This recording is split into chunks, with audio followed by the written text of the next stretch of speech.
শাপলা আমরা জানি একটি মানবিক সংগঠন যারা মানুষের পাশে দাঁড়ায়।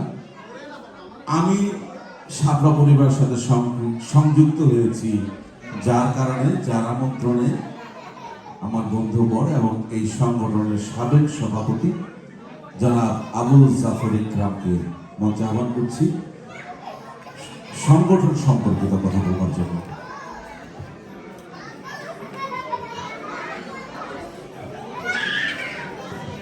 ধন্যবাদ সকলকে। শাপলা ওয়েলফেয়ার অ্যাসোসিয়েট ইউএস কর্তৃক আয়োজিত আজকে বার্ষিক পুনর্মিলনীতে যারা আপনারা সদস্য, অতিথি, মঞ্চে যারা আছেন, সবাইকে আমার পক্ষ থেকে আন্তরিকভাবে এবং শাপলার পক্ষ থেকে ধন্যবাদ জানাচ্ছি। আমার যে কথাটা আমি বলবো এটা ম্যাগাজিনে আছে, তবে অনেকে পড়ে না, এই জন্য আমি পরে একটু আপনাদেরকে শুনে দিচ্ছি। এই প্রবাসে বাংলাদেশি কমিউনিটির পেশাজীবী কিছু সংখ্যক সদস্যকে একসাথে নিয়ে সকলের সমন্বয়ে একাত্মতা ঘোষণা করে শাপলা ওয়েলফেয়ার অ্যাসোসিয়েট ইউএসএ নামে পেশাজীবী সাংগঠনিক সংগঠন আমরা প্রতিষ্ঠা করি। টিএলসি কর্তৃক লাইসেন্স প্রাপ্ত প্রাণোজ্জ্বল মানুষগুলো বর্তমান সময়োপযোগী করে সামাজিক উন্নয়ন, পারস্পরিক ভ্রাতৃত্ববোধ এবং মজবুত এবং পারিবারিক সুসম্পর্ক উন্নয়নের লক্ষ্যে শাপলা ওয়েলফেয়ার গঠন করা হয়। শাপলা ওয়েলফেয়ার অ্যাসোসিয়েট ইউএসএ সম্পূর্ণভাবে অরাজনৈতিক, অসাম্প্রদায়িক এবং অলাভজনক একটি সংগঠন। শুধুমাত্র দাপ্তরিক কাজ সম্পূর্ণ করতে এই সংগঠনের কার্যকরী পরিষদের শ্রেণী বিন্যাস করা হয়েছে। এখানে আছে প্রতিটি সদস্যের সমান অধিকার। সকল সদস্য সাংগঠনিকভাবে একে অপরের পরিপূরক। শাপলার মধ্যে আছে মূল্যায়ন, সম্মান, ভালোবাসার বন্ধন। সাংবিধানিকভাবে প্রতিটি সদস্য এখানে সুনিয়ন্ত্রিত, নেই কোনো এককভাবে হস্তক্ষেপের নিয়ম নীতি। সাংবিধানিকভাবে সকল সদস্যকে দেওয়া হয়েছে ন্যায্য অধিকার। লাইসেন্স সাসপেন্ড হলে, গুরুতর অসুস্থ অবস্থায় কর্ম সম্পাদনে অক্ষম হলে, কোনো সদস্যের মৃত্যু হলে সংগঠনের সামর্থ্য অনুযায়ী আর্থিক সাহায্য প্রদান করা সাংবিধানিক নিয়ম তান্ত্রিকতা লিপিবদ্ধতা আছে।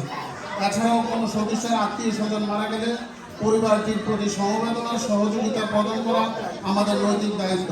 তাছাড়াও সংগঠন কর্তৃক পারিবারিক মিলনমেলা, বার্ষিক পুনর্মিলনী অনুষ্ঠান, বার্ষিক বনভোজন, আন্তঃকক্ষ বার্ষিক ক্রীড়া প্রতিযোগিতা, স্বাধীনতা দিবস উদযাপন, বিজয় দিবস উদযাপন, আন্তর্জাতিক মাতৃভাষা দিবস উদযাপন, ইফতার ও দোয়া মাহফিল সহ বিভিন্ন বিনোদনমূলক অনুষ্ঠানের আয়োজন করা হয়। সংবিধানের নিয়মানুবর্তিতায় সংগঠনের বাহিরের দুস্থ ও অসহায় লোকদের আর্থিক সহযোগিতা প্রদান এবং যে কোনো প্রাকৃতিক দুর্যোগে সাহায্য করা সংবিধানের লক্ষ্য উদ্দেশ্যের মধ্যে প্রণোদিত করা হয়েছে। আমরা সংগঠনের সদস্য, তাছাড়াও মানবিক কারণে সংগঠনের পক্ষ হতে বিভিন্ন জনকে আর্থিক সাহায্য করেছি এবং সমাজের কল্যাণমূলক কাজে অংশগ্রহণ করেছি।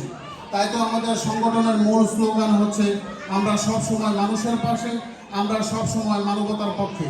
শাপলা মানে সহযোগিতা, শাপলা মানে সহমর্মিতা, শাপলা মানে একে অপরের খোঁজ খবর রাখা, শাপলা মানে সৌহার্দ্য সেতু বন্ধনের নাম। সংগঠনের কোনো সদস্য যদি গুরুতর অসুস্থ হন অথবা সদস্যের আত্মীয় মারা যান, তাহলে সংগঠন হতে সাধ্যমতো প্রয়োজনীয় ব্যবস্থা গ্রহণ করা হয়ে থাকে।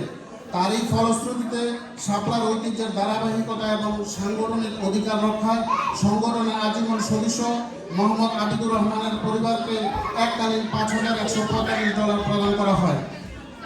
আবিদুর রহমান গত বছর অক্টোবর মাসের 20 তারিখে অসুস্থতার কারণে হসপিটালে ভর্তি হন, কিন্তু দীর্ঘদিন যাবৎ অসুস্থ থাকার পর গত ফেব্রুয়ারি মাসে 25 তারিখে মৃত্যুবরণ করেন। ইন্না লিল্লাহি ওয়া ইন্না ইলাইহি রাজিউন।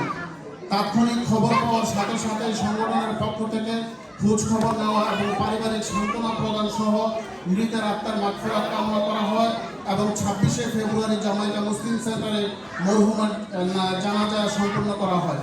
আসুন আমরা আমাদের সদস্যপদ নিয়মিত রাখি এবং সাংগঠনিক অধিকার অক্ষুণ্ণ করে সংগঠনের ভিতকে আরও মজবুত করি।